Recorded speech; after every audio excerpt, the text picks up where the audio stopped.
Telangana PCC के सदर व रुकने पार्लियामेंट मल्काजगिरी रेवंत रेड्डी ने रियासत के किसानों को धान ही की काश्त करने का मशवरा दिया। उन्होंने हुकूमत बिलखुसूस चीफ मिनिस्टर चंद्रशेखर राव की जानिब से किसानों को धान के बजाय मुतबादिल काश्त करने की हिदायत को मज़हब का खैज करार दिया। अपनी क़यामगाह पर प्रेस कॉन्फ्रेंस से खिताब करते हुए रेवंत रेड्डी ने कहा कि एक तरफ चीफ मिनिस्टर चंद्रशेखर राव किसानों को धान की काश्त न करने का मशवरा दे रहे हैं, क्योंकि आइंदा यासंगी सीजन से धान की खरीदारी के लिए मराकज़ कायम नहीं किए जाएंगे। तो दूसरी तरफ चीफ मिनिस्टर चंद्रशेखर राव खुद अपने फार्म हाउस वाक़ एर्रावली में 150 एकड़ पर धान की काश्त कर रहे हैं।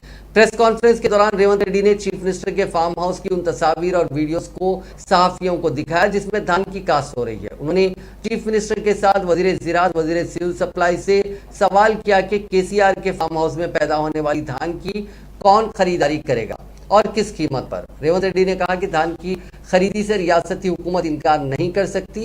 मुल्क में 50 अजनास की काश्त की जाती है, जिनमें 23 अजनास बशमूल धान की अकल तरीन कीमत यानी MSP का तयन करने के लिए कानून साजी की गई थी, जिसके तहत किसानों को उनकी अजनास की खरीदी की मुकम्मल जमानत दी गई है। अगर कोई रियासती हुकूमत किसानों की पैदा की जाने वाली अजनास की खरीदी से इनकार करती है तो उनके खिलाफ कार्रवाई भी मुमकिन है। इस कानून की बुनियाद पर तेलंगाना हुकूमत किसी भी सूरत में धान की खरीदारी से इनकार नहीं कर सकती। अगर मरकजी हुकूमत खरीदने से इनकार भी करती है तो रियासती हुकूमत को किसानों से धान की खरीदारी करनी होगी।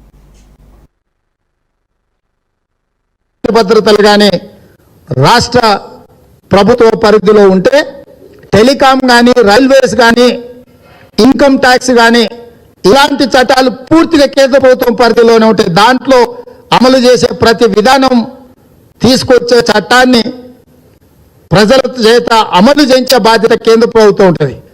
వ్యవసాయం ఇతర అంశాలు ఉమ్మడి జాబితాలో ఉన్నాయి। ఈ వ్యవసాయం అనే చట్టం కూడా ఉమ్మడి జాబితాలో ఉంది।